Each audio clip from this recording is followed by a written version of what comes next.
Civil services examination की preparation अगर आप इंग्लिश मीडियम में करना चाहते हैं, that means if you want to change your medium, अगर आप अपने मीडियम को हिंदी मीडियम से या किसी और भी लैंग्वेज से इंग्लिश मीडियम में शिफ्ट करना चाहते हैं, then you are at the right place. Change the medium for UPSC is the name of the channel. Do subscribe the channel and share among all the Hindi medium aspirants. देखिए, जिससे कि Hindi medium के जो aspirants हैं उनके selection के chances को और ज़्यादा इन्हांस किया जा सके और ज़्यादा बढ़ाया जा सके, राइट. क्योंकि जब से सीसैट लॉन्च हुआ है 2013 में, तब से लेकर के अब तक आपको बहुत अच्छी तरीके से आइडिया हो गया होगा कि इंग्लिश की इंपॉर्टेंस है डेफिनेटली, और अगर आप उसको सीख लेंगे तो आपको नुकसान नहीं होगा. और अगर आप इंग्लिश, और सोचिए आप जब भी आप कंपीट कर रहे हैं, किसी के साथ प्रतिस्पर्धा में हैं, तो आपको रिलेटिवली उससे ज़्यादा बेहतर परफॉर्म करना है. रिलेटिवली मतलब क्या, तुलनात्मक रूप से जो एक एस्पिरेंट है उससे ज़्यादा बेहतर आपको जो है अच्छे से नंबर लेके आने. वो परफॉर्मेंस जो आपको होगी उसी से आपकी मेरिट में ज़्यादा नंबर आएंगे और आपको सिलेक्शन मिलेगा, राइट. अब देखो, आप जैसे ये हमारी क्या है, 8th क्लास की एनसीईआरटी है, ठीक है. 8th क्लास की एनसीईआरटी है और ये किसकी है, मॉडर्न इंडियन हिस्ट्री की है. मॉडर्न इंडियन हिस्ट्री की है, ठीक है, जिसको हम बोलते हैं आवर पास्ट 3. अब हम आपको इसमें बताएंगे ना कि कैसे मतलब मीडियम जब चेंज करते हैं, ठीक है, जैसे मीडियम चेंज करना हो तो कैसे मतलब इंसान चेंज करे, क्या करे. देखो, पहला तो क्या है कि मैंने एक अलग से कोर्स बनाया है इसी चीज़ के लिए, जिसको आप 7080507433 पे कांटेक्ट कर सकते हैं. अभी हमारा ग्रुप पे चल रहा है, ठीक है. बहुत ही जल्द हमारा ऐप भी लॉन्च होने वाला है, ठीक है. अब इस पे आप आएंगे तो आपको पूरी जानकारी मिल जाएगी. अपने समय को आप मेरे पास बात करिए, क्योंकि वो एक बार चला गया ना तो वो वापस नहीं आएगा आपकी लाइफ में, ये बात आप याद रखिए, ठीक है.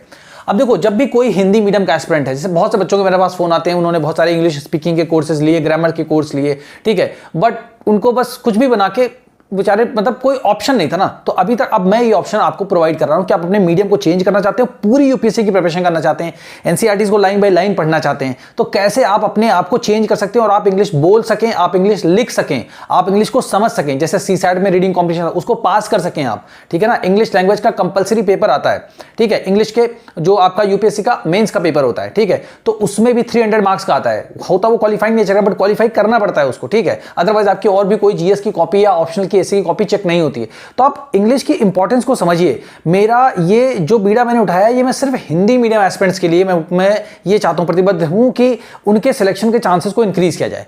और मुझे जो तरीका सही लगता है कि English language as a barrier के रूप में काम कर रही है, क्योंकि इंग्लिश में ही ज्यादातर जो स्टडी मटेरियल है, जो क्वालिटी स्टडी मटेरियल है, वो इंग्लिश मीडियम में ही उपलब्ध है, ठीक है. तो बिल्कुल देखो, एकदम साफ बात मैं बता रहा हूं आपको. अगर सही लगे तो आप हमसे जुड़िए. अगर आप हिंदी मीडियम से ही कंटिन्यू करना चाहते हैं या जिस भी मीडियम से हैं, तो भी मेरी बेस्ट विशेष है आपको, क्योंकि आप एक स्टूडेंट हैं, एक अभ्यर्थी हैं. मैं बुरा कैसे सोच सकता हूं आपके लिए, ठीक है. लेकिन अगर आप अपने आप को बेहतर थोड़ा सा सोचें, अपने आप के बारे में टाइम निकाल के आप देखें कि क्या आपका फ्यूचर हो सकता है, क्योंकि exactly what would be your future nobody can tell, और even you can not even know कि what's going to happen in the next day और in after a year, right.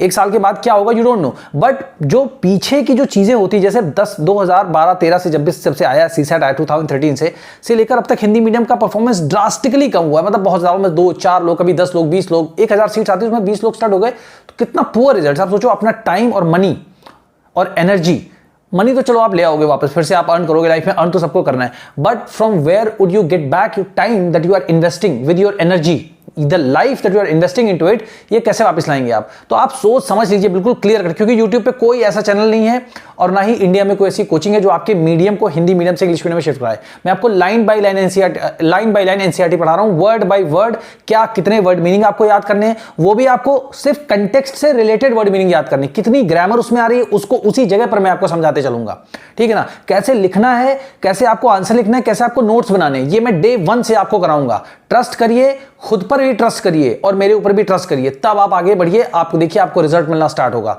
इधर उधर भटकिए मत, और 5 लाख रुपए, 2-3 लाख रुपए की जो फीस होती है, 2 लाख रुपए, 2.5 लाख रुपए जहां भी होती है जीएस की फीस वगैरह, प्लीज ऐसी कोचिंग को अभी पहले आप जब अपने आप को आकलन कर लें तभी आप जाएं वहां पर, ठीक है. हमारी फीस बहुत कम है उसकी कंपैरिजन में, 2 लाख की कंपैरिजन तो बहुत कम है, ठीक है. तो अब देखो, मैं आपको बताऊं, सपोज करो आप हिंदी मीडियम एस्पिरेंट्स हो, फर्स्ट क्लास से लेकर के इंटरमीडिएट तक, ठीक है ना.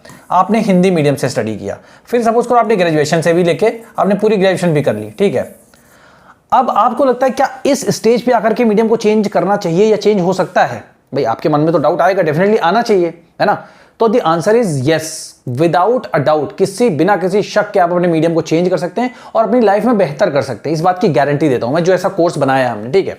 अब देखो आप फर्स्ट आप मान लो रीड करना स्टार्ट करते हो, फर्स्ट टाइम आप जो है आप एक हिंदी मीडियम एस्पिरेंट रहे हो। अब आप जब रीड करना स्टार्ट करते हो ना, तो आप क्या करो कि आपको समझ में आए। पहली बात तो आपको क्या डर लगता है? ग्रामर,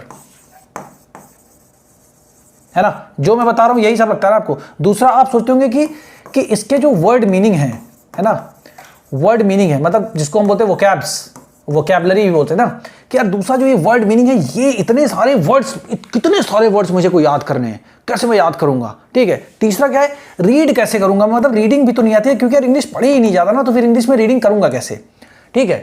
थर्ड क्या है कि इसमें से नोट्स कैसे बनाएंगे, है ना, और फिर नोट्स बनाने के बाद आंसर कैसे लिखेंगे, भाई ये सारी क्वेरी हो जाए। और उसके बाद एट द एंड कि हम इंग्लिश में वो चीज़ को बोल भी पाए, है ना, तो इंग्लिश में स्पीकिंग कैसे करेंगे, ठीक है। देखो एक सिंपल सा एग्जांपल देता हूं, फिर मैं आपको इस पैराग्राफ को पढ़ा करके समझाता हूं अभी, ठीक है, एकदम लाइव आपके सामने। देखो सबसे पहले मैं इंग्लिश में बोलता हूं, ठीक है। मेरा ये मानना है कि जितने भी बच्चे हैं हिंदी मीडियम के, वो समझ लेते हैं पूरी बात, बस एक हुआ बना दिया गया है जिसकी वजह से आप लोगों के अंदर डर, किसी के सामने भी किसी भी चीज को बहुत बड़ा करके बताओगे तो इंसान डर जाएगा। ऑब्वियसली हर इंसान सोचेगा पहले कि अरे करूं कि ना करूं, सच में होगा कि नहीं होगा, ठीक है। देखो मैं एक एग्जांपल देता हूं, इंग्लिश में बताता हूं आपको, फिर उसी चीज को मैं हिंदी में बताऊंगा, ठीक है। जितने लोग समझ जाएंगे आप लिखिएगा कमेंट में कि आपको समझ में आया, ठीक है। इस पॉइंट पे कि when an English medium student, like who is studying in class first, okay, when he goes to school, when he or she goes to school, okay, what happens that the teacher there in the school speaks every single thing in English to that particular student or to the entire class, okay. So every student in the English medium school listens every single thing in English, right? So after having listened to every single thing that has been spoken or imparted by the teacher to the student, the students are supposed to write or take the note of what the teacher is imparting or speaking, right, or dictating. So once you have heard or you have listened to every single thing in English, you have started writing. So that means your mind has started receiving English, right, and the body and your mind starts processing also. So then you are able to write also, because when I say something and I ask you to write, okay, if I am speaking something and I am asking you to write also whatever I am speaking to you, right, so that means you have the capacity, or you will slowly develop the capacity to understand whatever I am trying to convey you in English, and then your mind processes and then you are able to speak. So that means you are able to understand English. This is a very clear thing, right? You are able to understand every bit of English whatever is being spoken right in front of you. So suppose you have written, now after having written whatever the teacher has spoken, now what would you do when you go back to home? So there would be some homework also. So you will do the same homework, okay, given by the teacher in the home also. So in the home also you are reading the English book, you are seeing the already notes and something like that, and then you will be making some notes or doing the homework. Then the next day the same student will go to school. Okay, then the next day the same student will go to school, and then what will happen there? The teacher will ask the student, okay, you get up, okay, or you stand up, you tell me what I taught you yesterday. Okay, then you have to recall also things, because you have to memorize also, because first the teacher has dictated you, then you had written, then you gone back to your home, okay, there you completed all your homework in English also, right? So that means your mind was always in English mode, right? So when you came back to the school the next day, the teacher asks you, okay, you stand up and tell me that what I had taught you yesterday or in the last class. So then you are supposed to get up right in front of the class, right, or in the class and right in front of the teacher. Then you will have to make the teacher understand, okay, this was the topic that was discussed yesterday. So that means you are able to speak also. So here what is the most common thing? The most common thing is that the environment, okay, the focus on the environment, not on the grammar. Because आप देखो, मैं इसी example को पहले हिंदी में बता देता हूं आपको, ठीक है, कि जब आई होप कि आप सबको समझ में आ गया, I know that, okay, but कि जब एक इंग्लिश मीडियम का एस्पिरेंट या इंग्लिश मीडियम का जो स्टूडेंट होता है, जब वो स्कूल जाता है तो टीचर जो भी कुछ बोलते हैं उसको इंग्लिश में ही बात होती है वहां पर, तो वो इंग्लिश में जो सुनता है उसको ही इंग्लिश में लिखते हैं। जैसे कोई भी सब्जेक्ट को पढ़ा रहे हैं वो, तो जब वो डिक्टेट करेंगे तो उसको इंग्लिश में लिखेगा। सो दैट मीन्स वो इंग्लिश में ही सुन रहा है और इंग्लिश में ही माइंड उसका प्रोसेस कर रहा है, तो फिर वो इंग्लिश में ही लिखता है, ठीक है। अब उसके बाद घर जाता है, वो घर जाने के बाद जो होमवर्क मिलता है उसको इंग्लिश में करता है, वही नोट्स को पढ़ता है वो, ठीक है। फिर उसके बाद जब वो नेक्स्ट डे स्कूल जाता है तो टीचर उससे पूछते हैं कि बेटा कल मैंने क्या पढ़ाया था आपको, तो फिर आपको खड़े होकर के बताना होता है। तो दैट मीन्स आपको मेमोराइज भी किया आपने और मेमोराइज करके बोला भी आपने। सो दैट मीन्स आप इंग्लिश से रिलेटेड हर एक चीज कर रहे हो वहां पर, ठीक है। तो ये फर्स्ट डे का उसका काम होता है। अब सोचो वो बंदा 365 डेज, 1 साल 2 साल 3 साल 4 साल 5 साल पूरे फर्स्ट क्लास से लेकर 12th क्लास तक या इंटरमीडिएट तक, ग्रेजुएशन तक सब में वो इंग्लिश मीडियम से पढ़ रहा है, तो उसको इंग्लिश नहीं आएगी तो किसको आएगी? आप लोगों में मिसिंग क्या है? बस सिर्फ यही एक चीज मिसिंग है, कि एक माहौल नहीं मिल पाता। जब आप इस चैनल को देखिए, जब आप हमारे कोर्स से जुड़िए, तो आप ये सोचिए कि आपने अपनी खुद की लाइफ स्टार्ट की है न्यू। आप एक हफ्ता दीजिए हमें, कोर्स ज्वाइन करिए आप हमारा, आप एक हफ्ता जुड़िए, आप पहली क्लास से अगर आपको डिफरेंस ना फील हो। अब एक सबसे इंपॉर्टेंट क्वेश्चन आता है ग्रामर का, ठीक है। ग्रामर का क्वेश्चन आता है कि सर मुझे ग्रामर नहीं आती तो मैं इंग्लिश कैसे बोल पाऊंगा, मैं इंग्लिश कैसे रीड कर पाऊंगा, मैं इंग्लिश कैसे पढ़ पाऊंगा, समझ पाऊंगा, क्या मैं कर पाऊंगा, लिख कैसे पाऊंगा मैं। सिंपल आंसर ये है कि जो इंग्लिश मीडियम का एस्पिरेंट होता है ना, जो इंग्लिश मीडियम का जो स्टूडेंट होता है, ग्रामर का एक ही पीरियड फर्स्ट क्लास से, जब से भी मतलब स्टार्ट होती है grammar, third fourth fifth class से, ठीक है, थर्ड फोर्थ क्लास से स्टार्ट होती है आज के टाइम में, तो तब से लेकर के इंटरमीडिएट तक उसके क्लास में भी, उसके स्कूल में भी ग्रामर का एक ही पीरियड होता है, ठीक है। और आप हिंदी मीडियम से हैं, हिंदी मीडियम से आपने पूरी पढ़ाई की, कोई गलत काम नहीं किया, आपने नॉलेज आपने भी गेन करी, आता आपको भी सब कुछ, बस लैंग्वेज का बैरियर। जब आपने हिंदी मीडियम से पूरी पढ़ाई की तो उसके बाद आपके साथ क्या है, आपके क्लास में भी तो एक ही ग्रामर का पीरियड होता था, जो इंग्लिश मीडियम वाले के साथ भी एक ही ग्रामर का पीरियड होता था, तो दैट मींस ग्रामर तो आप दोनों ने पढ़ी है। देखो मैं एकदम साफ बता रहा हूं भाई, कोई ऐसा झूठ नहीं छिपा के ये वो करना, मैं यहां पे टिकने के आया हूं लॉन्ग टाइम की, मुझे सिलेक्शन बढ़ाना है इंग्लिश हिंदी मीडियम के एस्पिरेंट्स को इंग्लिश में कन्वर्ट करके, ठीक है ना। गोल नहीं बदलना है, गोल नहीं बदलना है, हिंदी मीडियम के बच्चों का सिलेक्शन होना चाहिए, हमको रास्ता बदलना है भाई। जब उधर क्वालिटी स्टडी मटेरियल नहीं है तो हम चेंज करेंगे मीडियम, अब हमें समझ में, अब चेंज कर लेंगे। पूरी जिंदगी पढ़ी है भाई, एक दिन का मत सोचा करो कि कैसे होगा भाई, यात्रा लंबी ना, आप हिंदी मीडियम से भी करोगे तो एक दिन में थोड़ी ना प्रिपरेशन कर लोगे पूरी, है ना। आपको भी अच्छा खासा वक्त लगेगा, 1 साल 1.5 साल आप दोगे ना अच्छे से, तभी तो आप प्रिपेयर करोगे। तो आप ये सोचो कि grammar is not the issue, जो बात क्लियर है उसको क्लियर समझो। अब ये नहीं कि कोई भगवान आएंगे किसी को बताने, यो जो आपको सही, अगर आपका मन गवाही दे रहा हो कि यार ये सामने खड़ा इंसान जो आपको कह रहा है वो सही है, अगर आपको ऐसा लग रहा है तो आप जुड़िए हमारे साथ और अपने समय को मत बर्बाद कीजिए। पैसे की मैं बात नहीं करता, पैसा तो कमाना ही सबको, जिंदा रहना तो पैसा तो कमाओगे ही आप अपनी लाइफ में, ठीक है, लेकिन वक्त जो आपका और उसके साथ जो एनर्जी आप लगाते हो पढ़ने में, वो कभी वापस लौट के नहीं आएगी, ये आप याद रखना। तो आपके हित का सोचने वाला कौन है? You are the only person who can think about your interest only. आप ये वीडियो ना अपने मम्मी पापा को भी दिखाओ, भाई बहनों को दिखाओ कि देखो ये ऐसा बोल रहे हैं, उनसे मेरी बात करो। बहुत से पेरेंट्स मेरे से बात करते हैं और कन्विंस भी होते हैं, ठीक है, क्योंकि 2 लाख रुपए 2.5 लाख रुपए की फीस, मतलब मुझे नहीं लगता, मैं आपको कभी एडवाइस नहीं करूंगा। आप उससे पहले मेरा कोर्स करो, घर पे बैठ के पढ़ो, पहले पढ़ाई करो, पहले पूरा सिलेबस कंप्लीट करो, एनसीईआरटी कंप्लीट करो, एक एक लाइन बाय लाइन कंप्लीट करो, मेहनत करो, थोड़ी सी अपने आप को जगाओ, थोड़ा सा चेंज लाओ अपने अंदर। तब आप ये बताओ, किसी आपने टॉपर को देखा आजकल आज तक अपनी लाइफ में कि आपके आसपास बैठ के पढ़ता हो? कोई देखा? सब जिसको बनना होता है वो अपने ऊपर फोकस, यार मेरे अंदर ये कमी है, ये स्ट्रेंथन करना है, मुझे इस चीज को मजबूत करना है, इस मीडियम से रिजल्ट नहीं आ रहा, इस मीडियम से मैं करूंगा, मेरा लक्ष्य है हासिल करना, आईएएस पोस्ट पाना, आईपीएस पाना, जो भी बनना चाहते हो। मैं लक्ष्य नहीं बदलूंगा लेकिन मैं रास्ता बदलूंगा। बाद में हिंदी बोलो, इंग्लिश बोलो, जिस भी लैंग्वेज में आपको बोलना है बोलो भाई, हर लैंग्वेज की रिस्पेक्ट है, बट हम यहाँ पे प्रैक्टिकल लाइफ की बात करें। कितने साल आप प्रिपेयर करोगे भाई? 12 में 2013 में सीसैट लॉन्च हुआ, 25 चल रहा है, ठीक है। अब जो भी बच्चे देंगे वो 26 का एग्जाम देंगे, कितने साल हो गए? अब इसमें ड्रास्टिक नीचे, तो जब आप सब कुछ हिंदी में ही पढ़ोगे, सारी एनसीईआरटीज, तो कहां से आप इंग्लिश पढ़ो भाई? एक दिन में सीसैट का अलग से प्रिपरेशन करोगे? कहना बहुत आसान है, कहना बहुत आसान है, हम करा देंगे, ये है वो, भीड़ का हिस्सा मत बनिए। अपनी जिंदगी आप खुद सोचिए, आपकी मर्जी, लाइफ आपकी, डिसीजन आप लीजिए। काम मेरा कि जो सही लग रहा है, ये जो एक वैक्यूम बना हुआ है, एक मतलब जो बीच में स्पेस है जिसको कोई फील नहीं कर रहा है कि यार हिंदी मीडियम वाले एस्पिरेंट्स को एक मौका तो मिले इंग्लिश में चेंज होने का, कोई मेंटोर तो हो, पढ़ाने वाला कोई टीचर तो हो, वो प्लेटफॉर्म में आप सबको प्रोवाइड करा रहा हूं। बाकी लाइफ आपकी है, डिसीजन आपका है, मेरी बेस्ट विशेस आपके साथ है। आप हमसे जुड़े या आप हमसे ना जुड़े, आप कहीं भी कोचिंग करें, बट आप अपने टाइम को बर्बाद मत करिए और प्रैक्टिकल रहिए। देखिए कि सिलेक्शन किस चीज से हो रहा है। ऑप्शनल सब्जेक्ट भी आप चूज करिए तो अपने इंटरेस्ट पे नहीं, ये सब बोलने की बातें हैं। इंटरेस्ट लेकर के क्या करोगे? आपके इंटरेस्ट से थोड़ी ना किसी को मतलब है। आप देखिए जब यूपीएससी की रिपोर्ट आती है, पिछले 5 साल की यूपीएससी की रिपोर्ट चेक करिए, उसमें देखिए कौन सा ऑप्शन सबसे ज्यादा जो है हाईएस्ट मतलब जो है मार्किंग ला रहा है, किससे ज्यादा लोग सिलेक्ट हो रहे हैं। आप सबसे पहले प्रैक्टिकल अपने अप्रोच को बदलिए, क्योंकि देखिए जब आप अपने इंटरेस्ट के हिसाब से पढ़ते हैं ना तो आप खुद के लिए पढ़ते हैं, बट जब आप कोई एग्जाम को क्रैक करने के लिए पढ़ते हैं, जैसे कोई आईआईटी का बंदा फिलॉसफी लेता है, वो चाहे तो मैथमेटिक्स भी लेता है। भाई आईआईटी जिस बंदे ने क्रैक किया तो उसको मैथमेटिक्स तो अच्छी खासी आती होगी, फिजिक्स भी आती होगी अच्छी खासी एक लेवल की, ठीक है, वो ले सकता है, क्यों नहीं लेते भाई? प्रैक्टिकलिटी समझो। यहीं पर आप हिंदी मीडियम के जो एस्पिरेंट्स हैं वो मात खा जाते हैं। भावनाओं में उनको बहुत कस के पूरा समुद्र के अंदर पूरा डुबा दिया जाता है कि भाई होगा होगा होगा होगा, हम इसी से निकालेंगे। भाई अगर आप निकालो अच्छी बात है यार, निकालो, कोई मुझे क्या दिक्कत है, लेकिन इतने सालों से नहीं आ रहा है ना रिजल्ट, और कम होता जा रहा है। तो एक ये बात तो है ना, एक ये डिमांड तो है ना कि भाई इंग्लिश मीडियम सही हो रहा है। अब हम क्या क्या चेंज करें भाई? पूरी व्यवस्था तो बदल नहीं देंगे सब लोग, है ना। तो अपनी लाइफ है उसको, एनर्जी को पढ़ने में लगा दो आप, चेंज मैं करा रहा हूँ, चेंज होगा, पूरा यूपीएससी का सिलेबस कवर होगा, answer writing, previous question paper, speaking, सब कुछ तो मैं करा रहा हूँ, और क्या चाहिए आपको।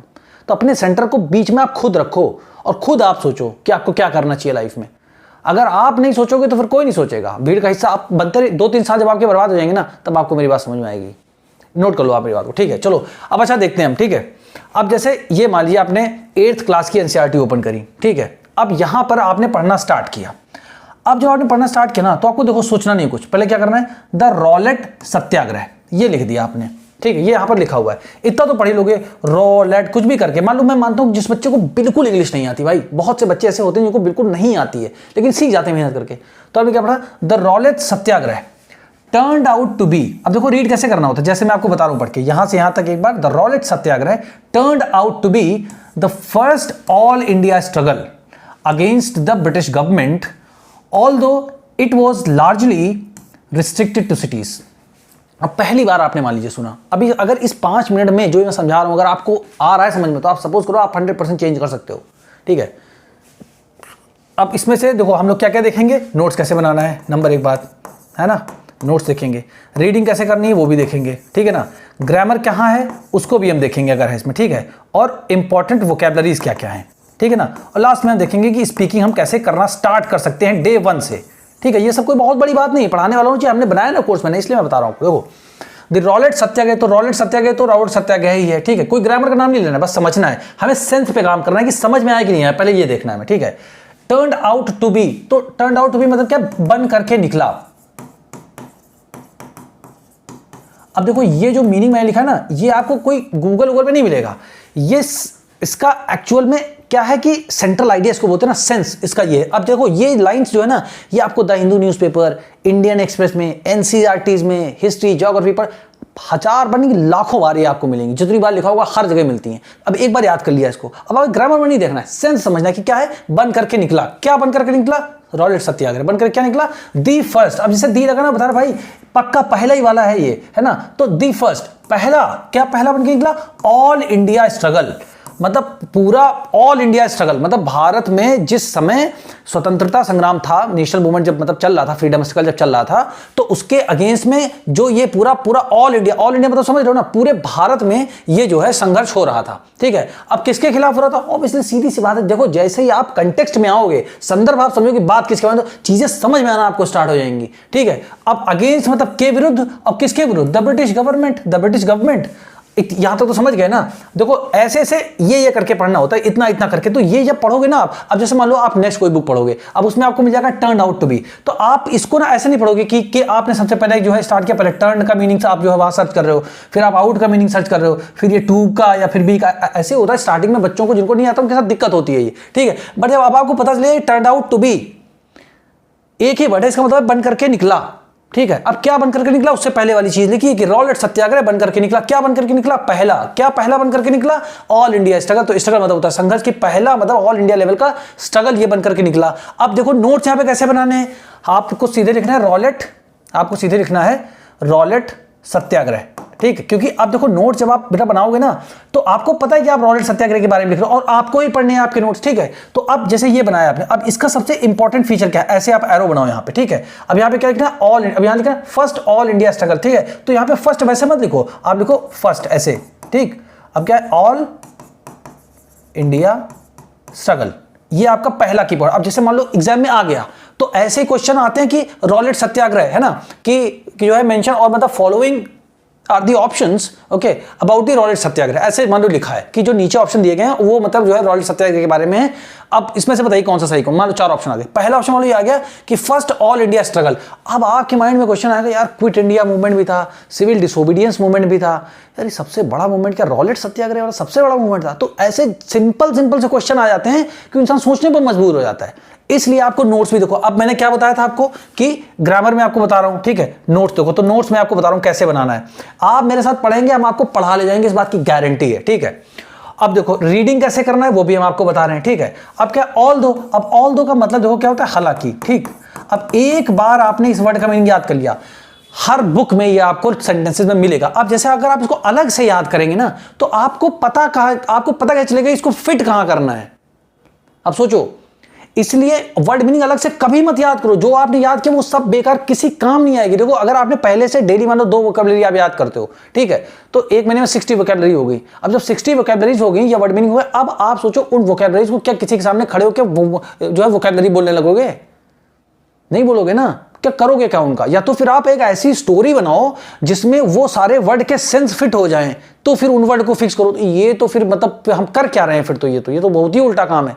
इसलिए वोकैबुलरी मत याद करो। जो वोकैबुलरी या वर्ड मीनिंग इंपॉर्टेंट है, जिससे हम हर एनसीईआरटी पढ़ सकते हैं, जिसको हम रीडिंग कॉम्प्रिहेंशन पढ़ सकते हैं, सीसैट में, न्यूज़पेपर में, स्टैंडर्ड बुक्स में, लक्ष्मीकांत स्पेक्ट्रम में, शंकराइज में, वो सब पढ़ो ना। कहाँ मतलब वो सब जो इंग्लिश ग्रामर वगैरह के कोर्स बेटा कभी मत ज्वाइन करना, कभी मत ज्वाइन करना अगर आप यूपीएससी की प्रिपरेशन कर रहे हो। बाकी जो ग्रामर जैसे एसएससी में आती है तो उस एग्जामिनेशन का स्टैंडर्ड है, उस एग्जामिनेशन की रिक्वायरमेंट है, तो उस प्रकार की इंग्लिश वहां पर पूछी जाती है। जब बैंकिंग एग्जाम है तो बैंकिंग एग्जाम में मान लो क्लरिकल के लिए या बैंक पीओ के लिए, तो उसमें अलग लेवल की इंग्लिश पूछी जाती है, उस एग्जाम या उस पोस्ट के हिसाब से पूछी जाती है कि जरूरत क्या है। तो उन सारी चीजों को आप पढ़ करके आप सोचो कि आप यहां पे अप्लाई करोगे। यहां पे अगर मान लो आपसे बताऊं कि चलो मैं आपको ग्रामर पढ़ाता हूं, अब रॉलेट सत्याग्रह सब्जेक्ट है, ठीक है ना। अब उसके बाद आता है हमारा हेल्पिंग वर्ब आता है, ठीक है, हेल्पिंग, फिर आती है मेन वर्ब आती है, ठीक है, फिर उसके बाद क्या आता है? ऑब्जेक्ट आता है, ऑब्जेक्ट आता है, फिर उसके बाद क्या? अदर वर्ड्स, मतलब कुछ भी आता है। अब ये जो स्ट्रक्चर, यही स्ट्रक्चर होता है भाई ग्रामर में। अब मान लो आपने किसी तरह से ये पता लगा लिया कि रॉलेट सत्याग्रह सब्जेक्ट है, ठीक है, अब टर्न्ड आउट टू बी में आप कैसे पता लगाओगे कि ये हेल्पिंग वर्ब है कि ये मेन वर्ब है?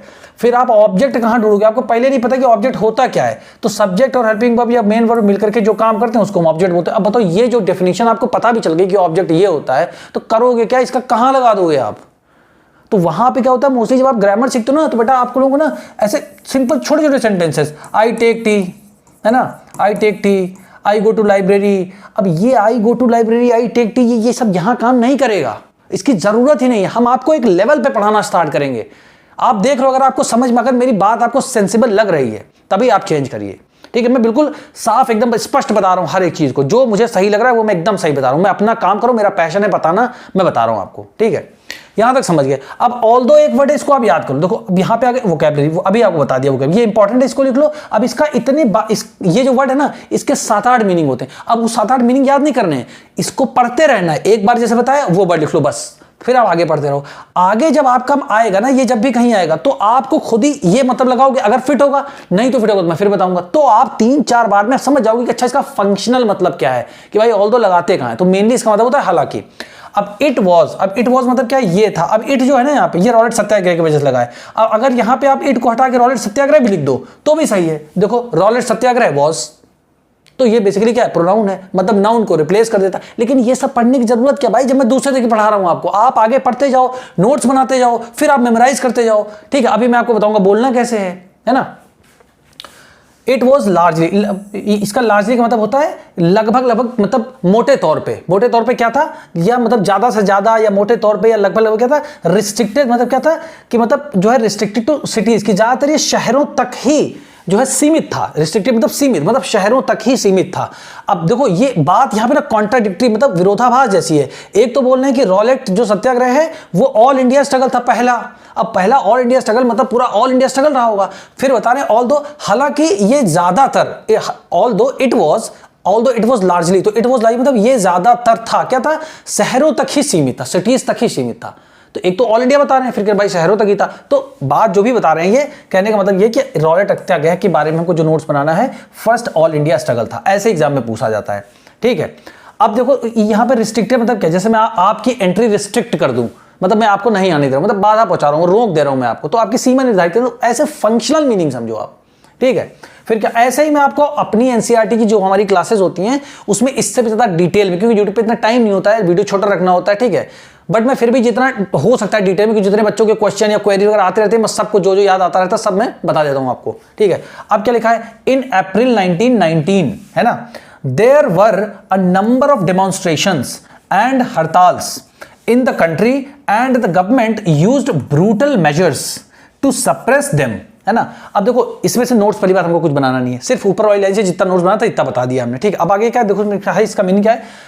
1919 अप्रैल 1919 में, इतना समय इन मतलब में, और अप्रैल 1900, तो सन 1919 के अप्रैल में ऐसे कुछ बताया जा रहा है। देयर मतलब छोड़ दो, there were a number of demonstration, तो डेमोन्स्ट्रेशन मतलब क्या था, प्रदर्शन। अब जैसे बहुत से लोग वहां पर जंतर मंतर पर क्या करते हैं, डेमोन्स्ट्रेशन करते हैं, प्रदर्शन करते हैं, ठीक है। तो डेमोन्स्ट्रेशन मतलब हो गया प्रदर्शन करना।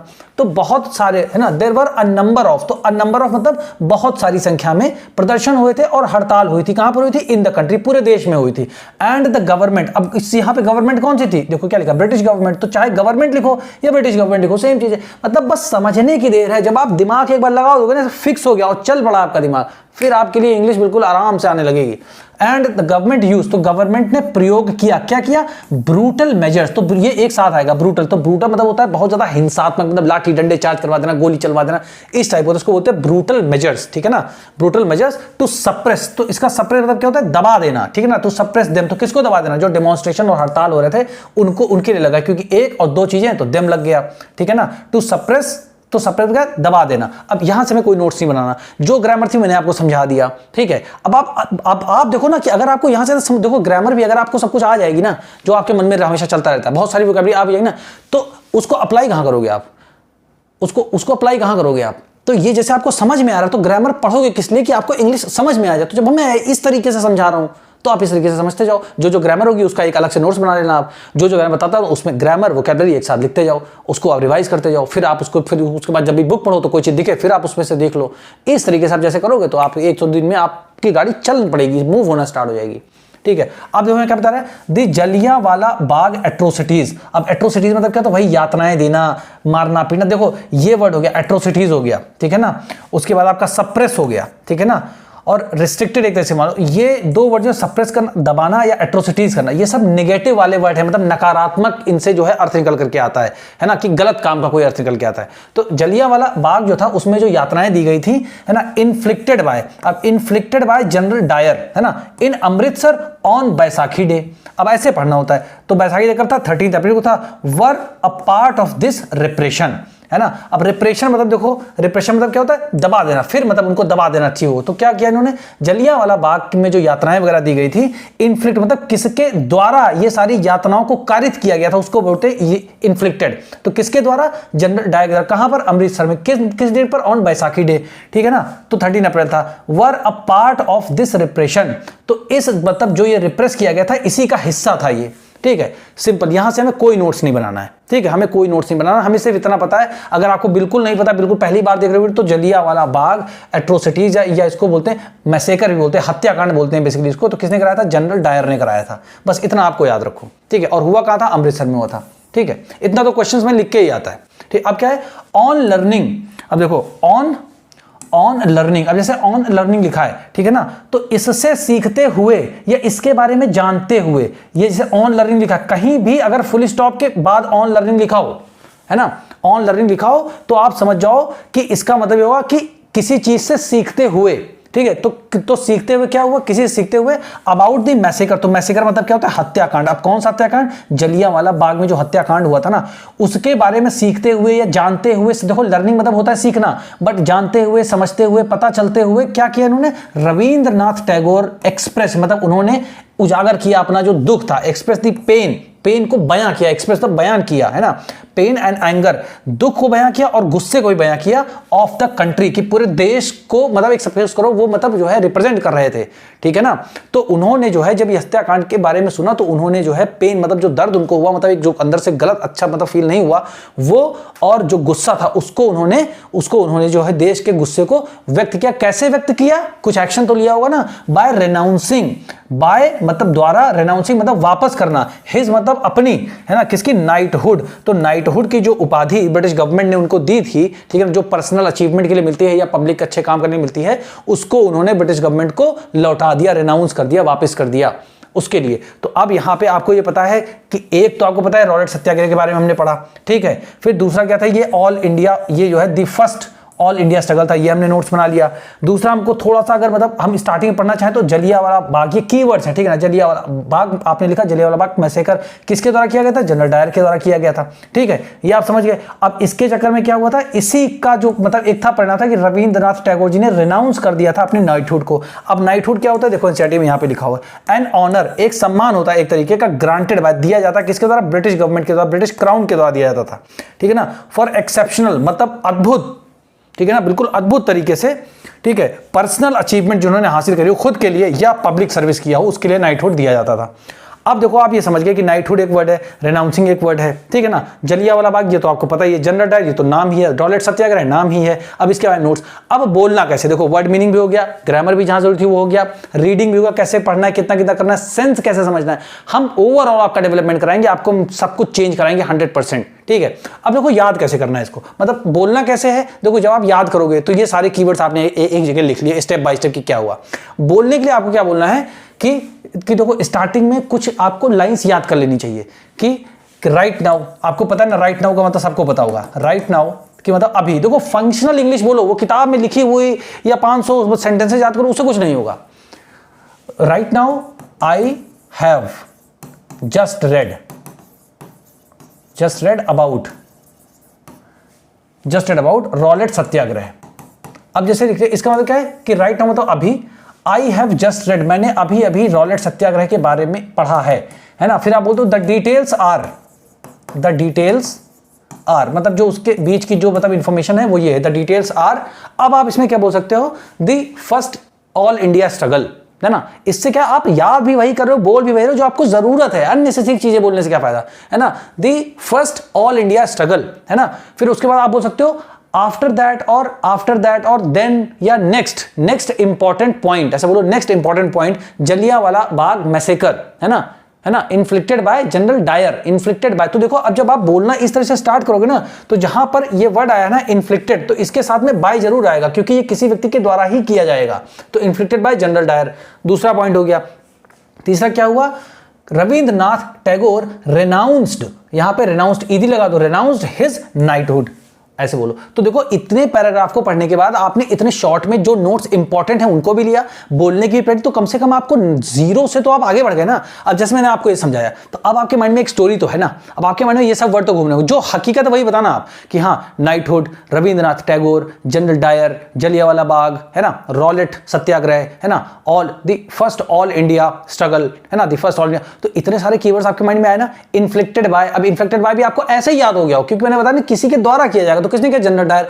अब यही सारी कसो जो ऐसे ही लगभग ऐसे ही जो यातनाएं हैं या जो मैसेकर हैं, ये सब जो भी किया गया ब्रिटिश द्वारा, तो वहां पे खाली नाम चेंज होगा, किसी और ने एट्रोसिटीज किया होगा, किसी और ने यातनाएं दी होंगी। तो इस तरीके से आप इस चीज को पढ़िए, ठीक है ना। ये तो जस्ट एक सैंपल मैं आपको बता रहा हूं, इससे ज्यादा डिटेल में हम नोट्स बनाते हुए कैसे फिर इसके बाद प्रीवियस ईयर के क्वेश्चन पेपर्स भी देखते हैं, उनको एनालाइज करते हैं, फिर उसके बाद आंसर लिखते हैं। तो इस तरीके से मैं आपको एक लाइन दो लाइन के इंट्रोडक्शन लिखवाना स्टार्ट करूं, जिससे आपको हैबिट पड़ेगी। यार यूपीएससी की प्रिपरेशन करो आप, तो आपने एक लाइन का इंट्रोडक्शन लिखना स्टार्ट किया, तो स्टार्टिंग में जिसने कभी नहीं लिखा वो अगर एक लाइन का इंट्रोडक्शन लिख रहा है, फिर बीच में मेन बॉडी में क्या क्या पॉइंट्स, जैसे इनके सारे पॉइंट्स लिख दिया आपने, फिर आपने निष्कर्ष में क्या लिखा, कंक्लूजन में क्या लिखा, वो कैसा होना चाहिए, इस तरीके से हम आपको चीजों को प्रिपेयर कराएंगे। तो इन सारी चीजों को आप अपने माइंड में रखिए। और अगर आप हिंदी मीडियम के एस्पिरेंट्स हैं तो अगर आपको नहीं भी जरूरत है, बाकी आप अपने फ्यूचर का खुद सोचिए, आप अपने डिसीजन खुद लीजिए जो आपको सही लगे, ठीक है। बट अगर आप हिंदी मीडियम के एस्पिरेंट हैं तो आप इसको किसी हिंदी मीडियम एस्पिरेंट्स के साथ में जरूर शेयर करें और चैनल को जरूर सब्सक्राइब करें और लाइक करें, कमेंट करें, जो भी आपको लगता है अपने विचार आप रखिए। मैं किसी का कमेंट वगैरह कोई डिलीट नहीं करता हूं, जिसकी जो इच्छा है